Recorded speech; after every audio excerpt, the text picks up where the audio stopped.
Hola, mi querido amigo. ¿Estás listo para sumergirte en una historia que te hará apretar los puños de indignación, para luego sentir el escalofrío de una revelación inquebrantable y finalmente el fuego purificador de una justicia tan demoledora que no dejará piedra sobre piedra? Prepárate, porque lo que vas a escuchar es el relato crudo y sin filtros de un periodista que, obsesionado con la verdad detrás de un antiguo escándalo que parecía sepultado, recibió una llamada anónima que lo arrastró a un laberinto de secretos y traiciones, sin saber que al final del camino, un millonario retirado, a quien todos creían benefactor, revelaría, frente a las cámaras, la podredumbre de su propia vida y la magnitud de su crueldad, desatando una tormenta que reescribiría la historia de una nación. Javier había aprendido a coexistir con el eco perpetuo de lo que no era. No era el periodista de renombre, el que acaparaba portadas, el que cambiaba el mundo con sus palabras. Su vida era una costura de remiendos y privaciones silenciosas, un tapiz deshilachado de esfuerzos y humillaciones diarias, un contraste lacerante y constante con el brillo de los grandes medios de comunicación, donde su nombre apenas figuraba en las letras pequeñas. Cada día era un recordatorio visceral de su posición de subestimación, de su existencia precaria en los márgenes de una profesión que valoraba la exclusividad, las primicias y el cinismo por encima de la verdad y la integridad. Su pequeño apartamento, apenas 2 habitaciones exiguas y sombrías en un barrio olvidado de la ciudad, olía a café barato, a papel de periódico viejo y a los sueños postergados de una carrera que se desvanecía en la penumbra de la indiferencia. Las manos de Javier, a sus 35 años, no eran las de un reportero intrépido. Estaban ligeramente curtidas, con las uñas a menudo manchadas de tinta por los viejos periódicos que revisaba. Un testimonio visible de décadas de trabajo incansable, primero en su humilde periódico local, luego como redactor fantasma, y ahora como un investigador solitario de casos olvidados, un oficio que, irónicamente, le había enseñado a ver las grietas en las fachadas más pulcras y la verdadera esencia de las personas, más allá de sus títulos o fortunas. Llevaba ropa sencilla, a menudo heredada o comprada en mercadillos, descolorida por el uso incesante y el lavado a máquina, con alguna que otra costura remendada, un testimonio de su ingenio y su falta de recursos, que contrastaba de forma hiriente y dolorosa con los trajes suntuosos y los relojes brillantes que lucían sus antiguos colegas en la televisión nacional. Su cabello castaño, con algunas hebras plateadas que brillaban bajo la luz tenue de su lámpara, usualmente despeinado por las horas de insomnio, parecía querer esconderse de los focos que iluminaban la vida de los periodistas famosos, mientras sus ojos, de un intenso color avellana, reflejaban una melancolía profunda, un pozo sin fondo de reportajes no publicados, de verdades no reveladas y de dignidad herida, una herida que lo acompañaba desde que lo habían relegado al anonimato y que rara vez lograba sanar por completo, solo se cicatrizaba superficialmente, dejando una marca. El desprecio no siempre venía en palabras claras y directas. A menudo se manifestaba en los silencios, en las miradas condescendientes de sus antiguos colegas, en la indiferencia más cruel. En la redacción de su antiguo periódico, donde de vez en cuando iba a buscar información en los archivos, la gente lo veía como el excéntrico que perseguía fantasmas, una figura necesaria para las tareas menores, pero invisible para los grandes reportajes. Pero en las raras ocasiones en que Javier intentaba presentar una idea para un artículo de investigación, el desprecio era palpable, casi tangible, una bofetada invisible que resonaba en el aire.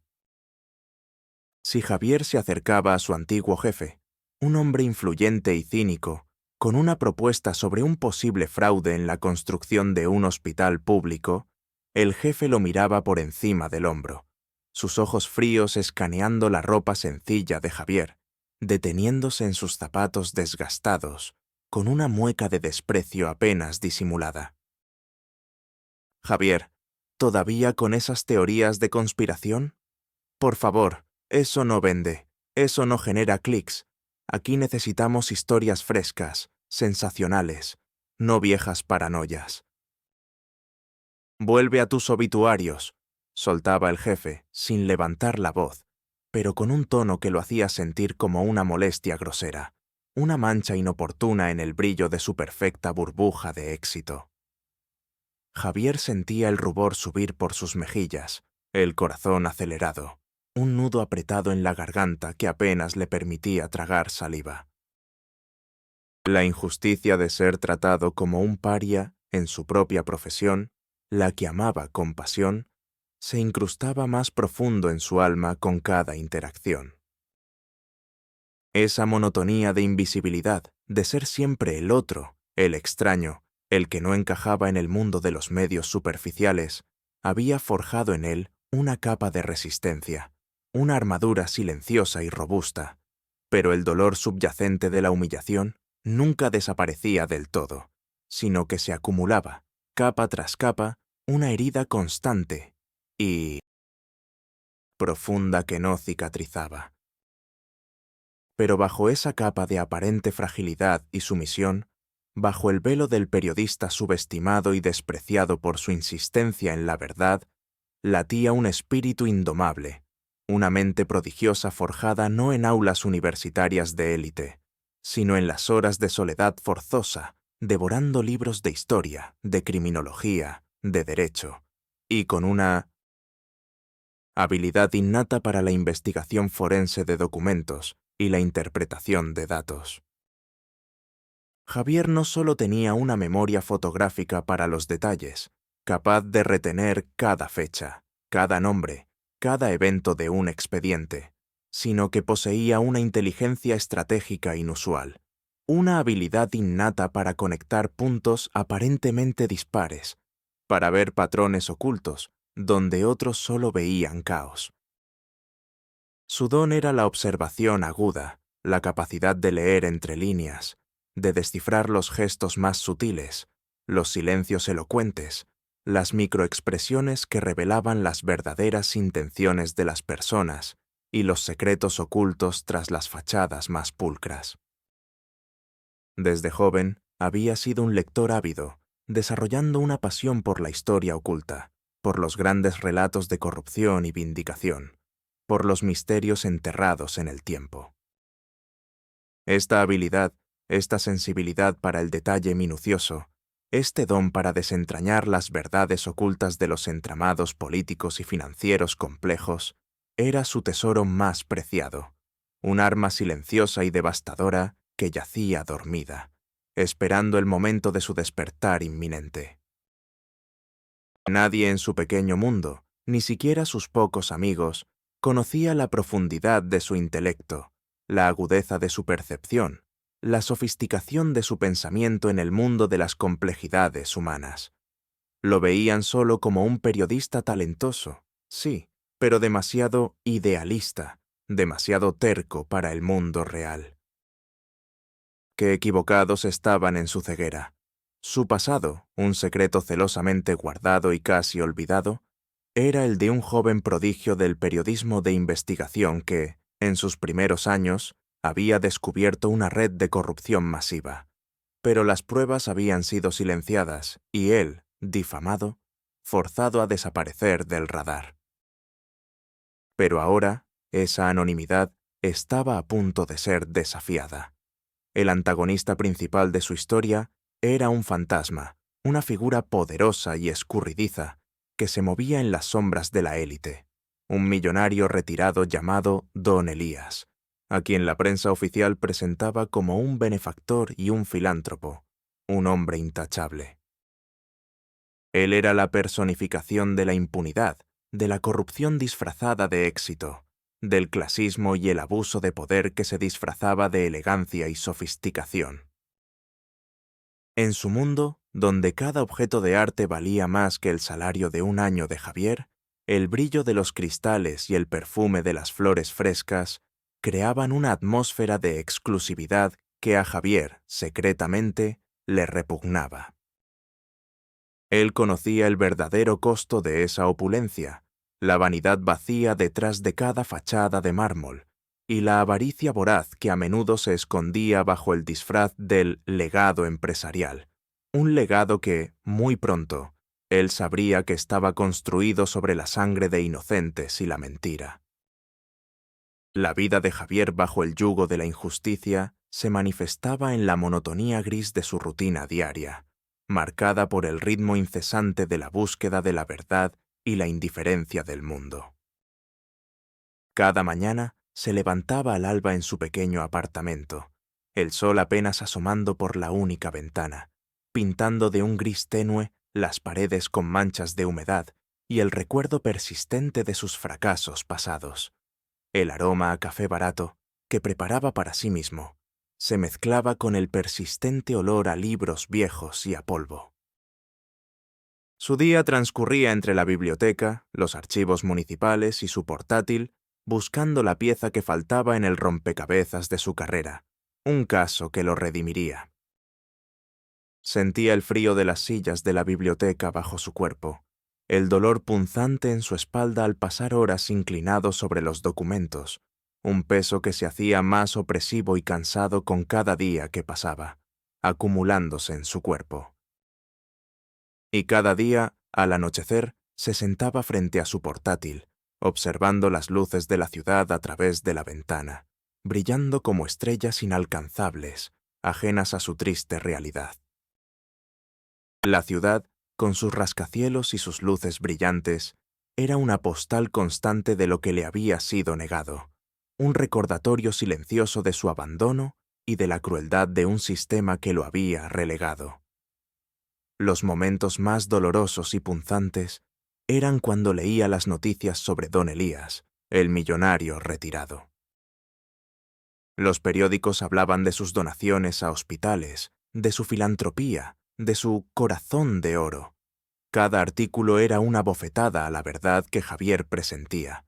La gente lo alababa, lo idolatraba, sin saber que detrás de esa fachada se escondía un abismo de oscuridad. Él es un criminal, un monstruo, y nadie lo sabe, pensaba Javier, un nudo apretado en la garganta.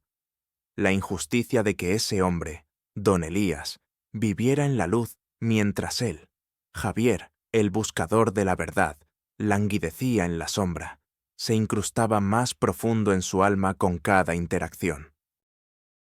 Esa monotonía de invisibilidad, de ser siempre el otro, el extraño, el que no encajaba en el mundo de los medios superficiales, había forjado en él una capa de resistencia, una armadura silenciosa y robusta, pero el dolor subyacente de la humillación nunca desaparecía del todo, sino que se acumulaba, capa tras capa, una herida constante y profunda que no cicatrizaba. La semilla del cambio, el primer indicio de que su vida estaba a punto de dar un giro drástico e impensable, llegó en la forma de una llamada anónima.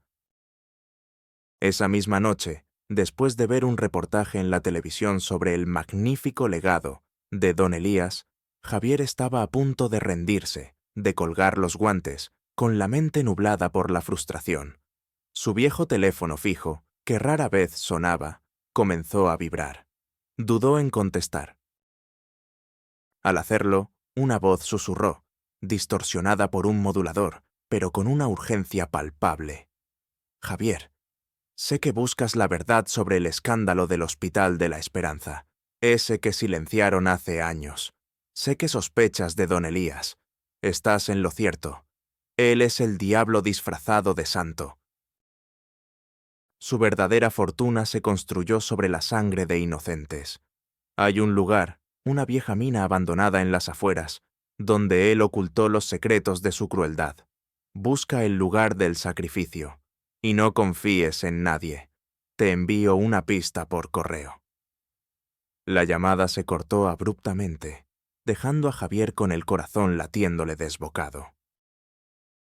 Sus pensamientos se aceleraron, formando conexiones inesperadas y vertiginosas. La incredulidad inicial, esto debe ser una broma cruel, una trampa, una fantasía.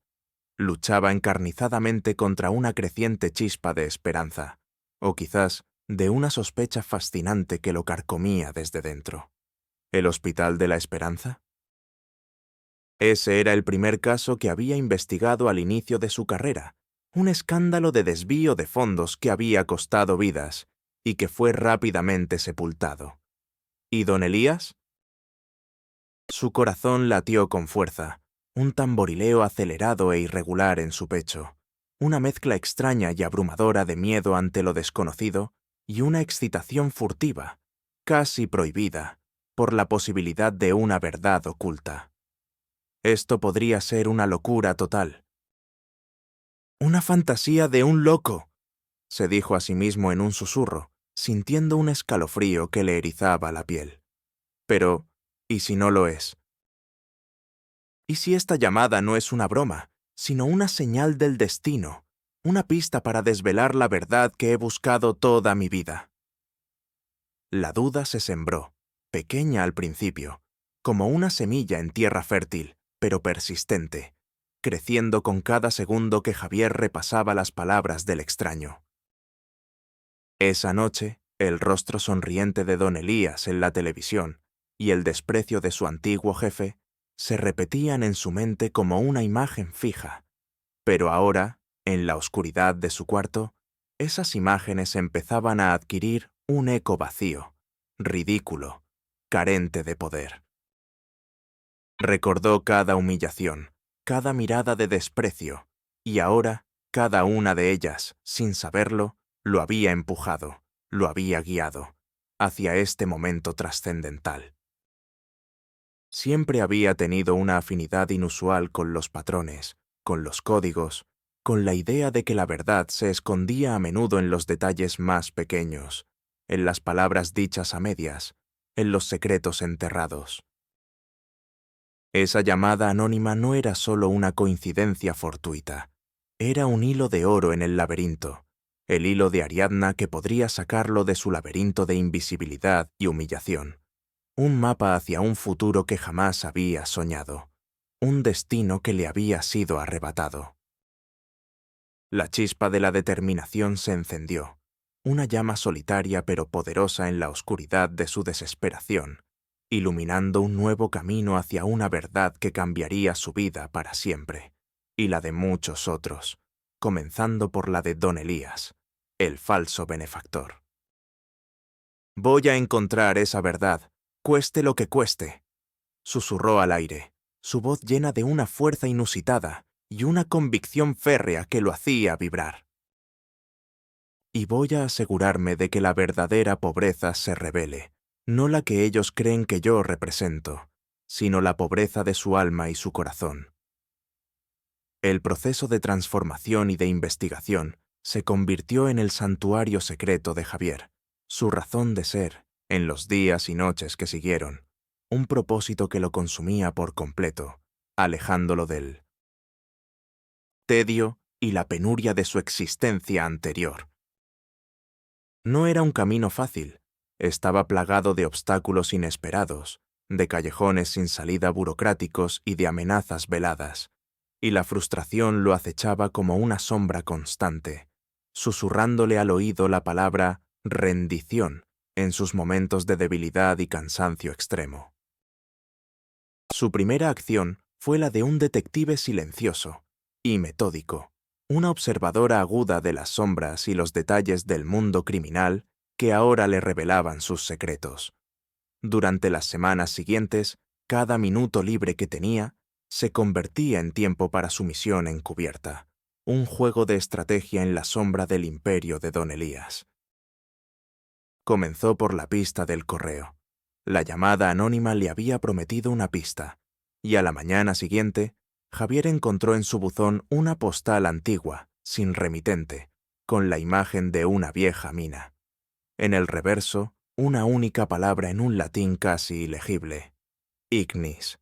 Sus conocimientos de literatura clásica le permitieron descifrarla. Fuego. La mina del fuego. Sus manos temblaron. ¿Era posible? Sus conocimientos de historia de la ciudad le permitieron recordar una leyenda local sobre una mina abandonada, conocida como la Mina del Dragón, donde se decía que había gases inflamables. Pasó horas en su pequeño apartamento, rodeado de mapas antiguos y libros de geología. El aroma a papel viejo y a recuerdos dolorosos era su perfume ahora. Sus dedos, que antes escribían artículos, ahora se movían ágiles sobre las páginas de viejos registros mineros. Sus ojos absorbían cada detalle, cada coordenada, cada nombre de los antiguos propietarios. Descubrió que la mina, abandonada décadas atrás, había sido comprada discretamente por una empresa fantasma vinculada a Don Elías, justo en la época del escándalo del Hospital de la Esperanza. La frustración lo golpeó con la fuerza de una ola cuando se dio cuenta de que muchos registros de la mina habían sido borrados o estaban ausentes. Alguien no quería que esta verdad saliera a la luz. Alguien hizo un trabajo impecable para ocultarla, pensó, mordiéndose el labio inferior hasta sentir el sabor metálico de la sangre, un escalofrío de furia recorriéndole la espalda. Su investigación lo llevó a los archivos del catastro municipal, a los registros de propiedades y a las bibliotecas legales, disfrazado de un estudiante de geología para no levantar sospechas. El aroma a moho y a desinfectante en los archivos era su nuevo ambiente. Buscaba cualquier conexión con la Mina del Dragón, cualquier rastro de la participación de Don Elías.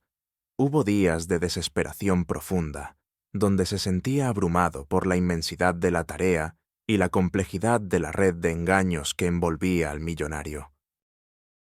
Una tarde, mientras intentaba descifrar un intrincado plano de la mina, el texto estaba borroso, y la frustración lo invadió. Sus ojos le dolían por el esfuerzo, su mente se sentía agotada por la concentración. «Esto es demasiado complejo. ¿Y si es inútil? ¿Y si no encuentro las pruebas definitivas?», susurró, su voz rota por la duda. Se sentó en una silla dura y fría, el corazón latiéndole desbocado. Pero el rostro de Don Elías en la televisión, su sonrisa arrogante, la injusticia constante que había soportado, lo impulsó a levantarse de nuevo. Nombre la verdad del Hospital de la Esperanza, la de las vidas perdidas, merece justicia. Y Don Elías, él pagará por su crueldad. El entrenamiento de Javier no era solo para descifrar documentos, también era estratégico. Necesitaba dominar el lenguaje legal y forense, el arte de la persuasión, la psicología del engaño para desvelar la verdad. Pasó noches enteras en su pequeño apartamento, bajo la luz tenue de una lámpara, estudiando tratados de derecho ambiental, de minería, de investigación criminal. Contactó discretamente a una joven abogada idealista, Laura, que había renunciado a una firma de abogados de élite para dedicarse a la justicia social, un alma afín a la suya. Laura, al principio, se mostró escéptica ante la historia de una mina abandonada y un escándalo olvidado, acostumbrada a los casos más mundanos. Pero al ver la determinación de Javier, la evidencia que había recolectado con su memoria prodigiosa y las pistas que había descifrado, su escepticismo se transformó en asombro. Esto es un caso de homicidio culposo por negligencia masiva, Javier, murmuró Laura, sus ojos brillando con emoción. Si esto es cierto, Don Elías es un asesino. La confianza se forjó rápidamente entre ellos, una alianza inesperada pero formidable. Javier aprendió a modular su voz, a elegir su vestuario para proyectar autoridad sin ostentación, a manejar su postura, a proyectar una autoridad silenciosa, pero innegable. Sus manos, que antes solo conocían el papel y la tinta, ahora se movían con una nueva delicadeza sobre tabletas digitales, investigando explosivos, analizando muestras de tierra y agua. Descubrió que la mina había sido usada para almacenar residuos tóxicos, que don Elías había desviado fondos del Hospital de la Esperanza para financiar la operación, y que un derrumbe en la mina, atribuido a causas naturales, había liberado esos gases inflamables que provocaron el incendio en el hospital y la muerte de varios pacientes, para luego culpar a la mala construcción. Fue un proceso lento, tedioso, lleno de frustración. Sus ojos le dolían por el agotamiento. Su mente se sentía agotada por la constante concentración. Pero cada pequeño avance, cada prueba recuperada, cada conexión que hacía, le daba un subidón de adrenalina que lo mantenía despierto y enfocado. Mi verdad es más fuerte que su mentira, pensó, una certeza que se apoderaba de él. Un día, mientras revisaba una serie de viejos diarios del ingeniero a cargo de la mina, que David había logrado recuperar de un antiguo servidor olvidado, encontró la prueba definitiva.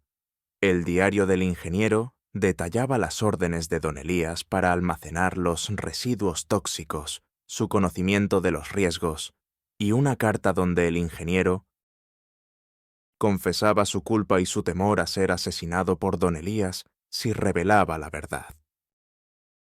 El ingeniero había desaparecido poco después del escándalo. Ahí estaba, la verdad que le daría autoridad total y los recursos necesarios para la vindicación. Era la prueba del crimen de don Elías, de su avaricia sin límites. Ahora sabía qué hacer. Exponer la verdad en el momento oportuno, en el lugar adecuado. Cada descubrimiento lo alimentaba, cada obstáculo lo endurecía, forjando su espíritu como el acero. La búsqueda de la verdad era agotadora, consumía sus días y noches, pero la promesa de justicia, la idea de desvelar la podredumbre que se escondía detrás de la falsa moralidad de don Elías, le daba la fuerza para seguir adelante, impulsándolo hacia un futuro incierto, pero lleno de una determinación inquebrantable. A medida que el plan de Javier, meticulosamente elaborado como un complejo tapiz de verdades ocultas, tomaba forma como un reloj de precisión, la tensión comenzó a escalarse de manera palpable, no solo para él, quien sentía la adrenalina correr por sus venas con cada día que pasaba, sino también para el antagonista, don Elías, quien, sin saberlo, sentía la presión de una amenaza invisible, una sombra creciente que se cernía sobre él. La paranoia y la desesperación comenzaron a instalarse como inquilinos no deseados en el corazón de don Elías.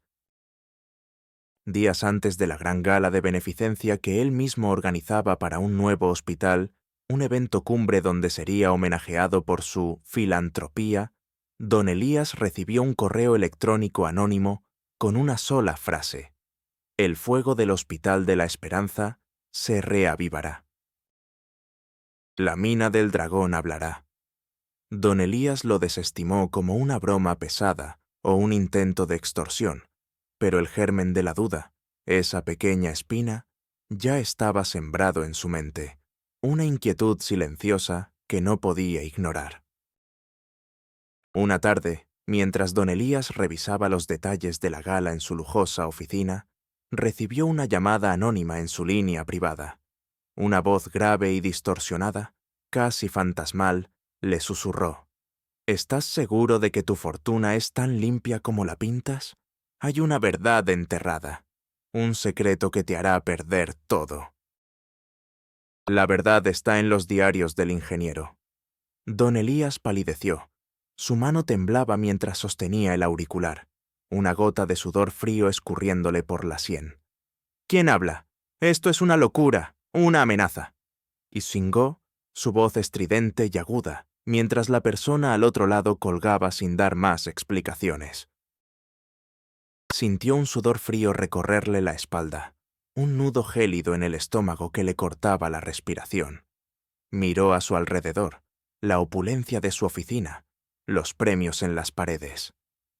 Esto es ridículo. Todo es mío.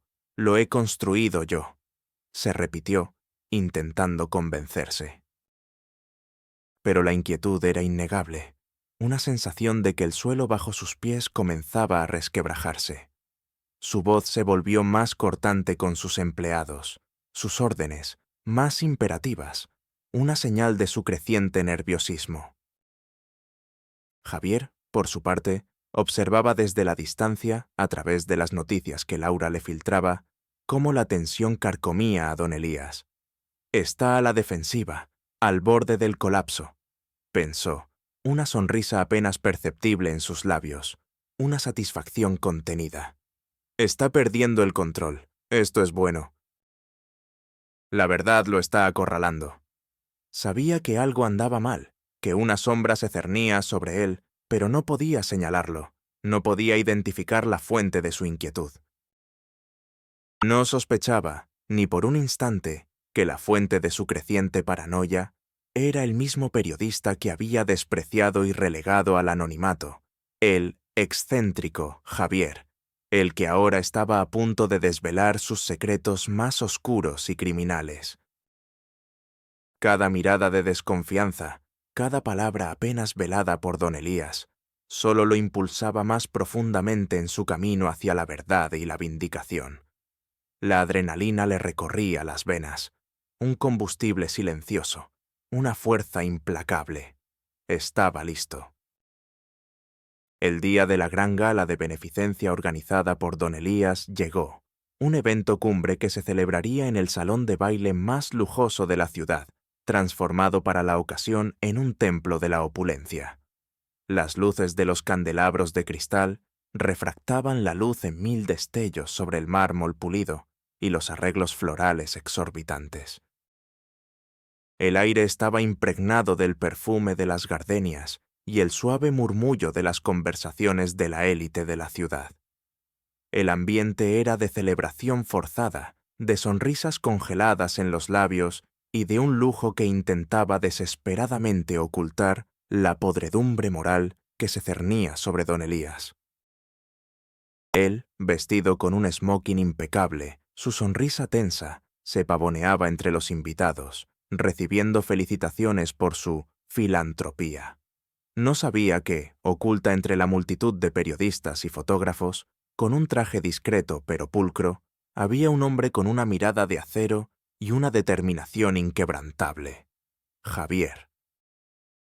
Había logrado acceder al recinto gracias a la ayuda de Laura, que lo había acreditado como reportero de una revista internacional de prestigio. Justo cuando don Elías, con voz engolada y una sonrisa forzada de suficiencia, pronunciaba las últimas palabras de su discurso sobre la importancia de la caridad y el legado para las futuras generaciones, y se disponía a recibir el premio al filántropo del año, una voz clara y firme, que no era la suya, resonó a través del sistema de sonido del salón, silenciando abruptamente el débil murmullo de los asistentes. Permítanme un momento, excelentísimo don Elías. Creo que hay un legado más oscuro que debe ser revelado esta noche, una verdad que exige salir a la luz, una que algunos han intentado enterrar bajo montañas de mentiras y avaricia. Todos los ojos se volvieron hacia la figura de Javier, que había avanzado lentamente hacia el escenario. Su presencia, aunque discreta, imponente en su calma y determinación. Un murmullo de confusión y sorpresa se extendió por el salón. ¿Quién es ese periodista? ¿Un loco? Component Placement se escuchaba entre los susurros. Don Elías frunció el ceño. Sus labios se tensaron en una línea delgada. Su rostro se puso lívido. Se puso de pie abruptamente, su voz llena de furia. «Seguridad. ¿Qué hace este hombre aquí? Saquen a este intruso. Está arruinando mi noche». Component Placement exclamó, el pánico mezclándose con su indignación, su máscara de perfección derrumbándose. En ese momento de caos incipiente, Javier alzó una mano, en la cual sostenía una pequeña carpeta de cuero. «Antes de que me saquen», dijo Javier, su voz suave pero resonante, cada palabra clara y llena de una autoridad inesperada. Déjenme presentarles la verdadera historia de esta fortuna y el verdadero legado de don Elías. No el que ha falsificado y exhibido, sino el que se construyó sobre la sangre de inocentes. El silencio que siguió fue absoluto, tan denso que se podía cortar con un cuchillo.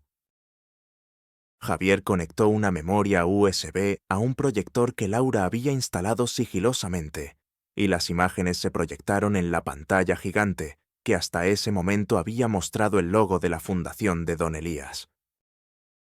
Lo que apareció fue una serie de documentos financieros de Inversiones Fénix, las transferencias de fondos desviados del Hospital de la Esperanza, los planos de la mina del Dragón y, lo más impactante, el diario del ingeniero, con las órdenes de don Elías para almacenar los residuos tóxicos, su conocimiento de los riesgos y la carta donde él, ingeniero, confesaba su culpa y su temor a ser asesinado por don Elías si revelaba la verdad. Las pruebas eran irrefutables. Don Elías fue el primero en reaccionar. Su rostro se descompuso, pasando del shock a una palidez marmórea, sus ojos inyectados en sangre. Mentiras, todo es una farsa. Ese periodista está loco. ¡Son conspiraciones!, swingó, su voz estridente y aguda, mientras intentaba abalanzarse sobre Javier, pero fue contenido por su propia seguridad. Sus manos temblaban incontrolablemente, su frente perlada de sudor frío. Sus labios temblaban en una mueca de ira y terror. Los invitados, antes aduladores, ahora lo miraban con horror y desprecio. En ese momento de caos absoluto, de desorden y revelación, Javier alzó la voz, su mirada fija en don Elías, una calma que heló la sangre del magnate. «Don Elías», dijo Javier, su voz suave pero resonante, cada palabra clara y llena de una autoridad que nunca antes había tenido. «Usted se pavonea como filántropo, pero su fortuna se construyó sobre la corrupción y la muerte de los pacientes del Hospital de la Esperanza por el fuego que usted causó al ocultar sus desechos en la mina del Dragón. Usted es un asesino. Hoy la verdad lo alcanza». Su voz no era de venganza, sino de fría, implacable justicia. La atmósfera del salón era una mezcla explosiva de shock, indignación y asombro. Los murmullos se transformaron en un clamor de sorpresa y vergüenza ajena. La dinámica de poder se invirtió en un parpadeo. De repente, don Elías no era el benefactor, era el criminal, expuesto, vulnerable, sus secretos al descubierto ante el mundo entero.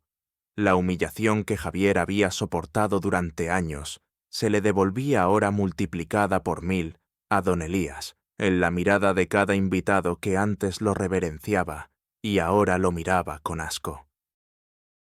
En ese instante, varios hombres vestidos de civil, que se habían mezclado discretamente entre los asistentes, avanzaron hacia don Elías.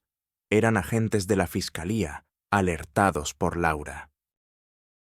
«Señor don Elías, queda usted detenido por cargos de fraude, homicidio culposo, contaminación ambiental y obstrucción a la justicia», declaró uno de ellos, su voz firme y contundente, mientras le ponía unas esposas discretas pero inconfundibles. Don Elías, pálido y sudoroso, intentó resistirse, suplicar, pero sus palabras se ahogaron en su garganta, sin fuerza, sin su habitual arrogancia. El sonido metálico de las esposas fue la única música que se escuchó, un lúgubre acorde final para la sinfonía de su destrucción. La gala había terminado, no con un premio, sino con un arresto y un escándalo de proporciones épicas. La caída de don Elías fue tan abismal y humillante como su ascenso había sido arrogante y descarado. La noticia del escándalo en la gala y su detención se propagó como un incendio forestal por todos los noticieros, periódicos y redes sociales del país y el mundo. El escándalo de su fraude, la contaminación y el homicidio culposo de los pacientes del hospital fue el tema principal de conversación durante semanas. Las investigaciones legales se profundizaron, desenterrando capa tras capa de corrupción, evasión fiscal y manipulaciones financieras que habían sostenido su imperio de mentiras. Don Elías, encarcelado, enfrentó un juicio largo, mediático y humillante, donde cada detalle de su vida de opulencia y engaño era expuesto sin piedad. Sus abogados, antes infalibles, no pudieron hacer nada contra la montaña de pruebas irrefutables que Javier y Laura habían recolectado. Las escenas de don Elías, antes tan arrogante y altivo, ahora desaliñado y abatido en el banquillo de los acusados, fueron transmitidas por televisión, un festín para aquellos que siempre habían sospechado de su falsa virtud. La prisión se convirtió en su nueva realidad, un lugar gélido, oscuro y deshumanizante, donde el lujo y el poder que tanto había valorado eran completamente irrelevantes. Se le despojó de sus bienes, de su estatus social, de su nombre, que de repente era sinónimo de criminal y traición. Su desesperación era palpable. Sus gritos de protesta se ahogaban en el eco de los barrotes, un lamento ahogado en la oscuridad de su nueva existencia. El ascenso meteórico de Javier tras el escándalo fue un testimonio luminoso del poder de la verdad y la resiliencia inquebrantable del espíritu humano.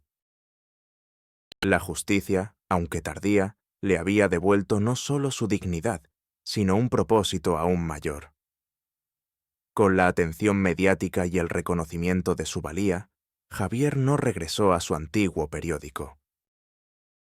En cambio, con el apoyo de Laura, fundó su propia plataforma de periodismo de investigación, La Voz del Eco, dedicada a desenterrar verdades ocultas y dar voz a los que no la tenían.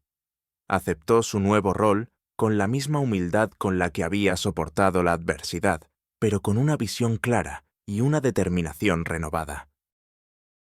Javier utilizó su nueva posición para ayudar a otros periodistas, para crear oportunidades para jóvenes talentos que, como él, creían en el poder de la verdad. Su plataforma se convirtió en un faro de integridad, un recordatorio constante de que el verdadero valor de una persona no reside en el dinero, sino en la honestidad y la valentía. Viajó por el país, contando su historia, inspirando a otros a luchar por la justicia, a no rendirse jamás. En un evento de periodismo de investigación, años después, Javier se encontró con su antiguo jefe, el que lo había relegado a los obituarios. Al ver a Javier, el hombre palideció, sus ojos llenos de vergüenza y un atisbo de arrepentimiento. Javier, lo siento, fui un idiota, nunca vi tu verdadero potencial, balbuceó. Javier le dedicó una sonrisa serena, sin rencor. El pasado queda atrás. Lo importante es que la verdad siempre encuentra su camino. La historia de Javier, el hombre que se levantó de las cenizas de la humillación, es un himno imperecedero a la dignidad y la perseverancia. Nos recuerda que la justicia siempre encuentra su camino y que la verdad, aunque enterrada, siempre sale a la luz.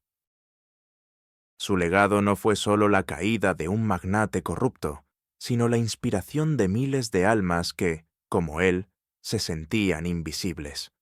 Él demostró que la verdadera riqueza reside en el corazón, y que la dignidad, una vez restaurada, brilla con una intensidad que ninguna oscuridad puede apagar.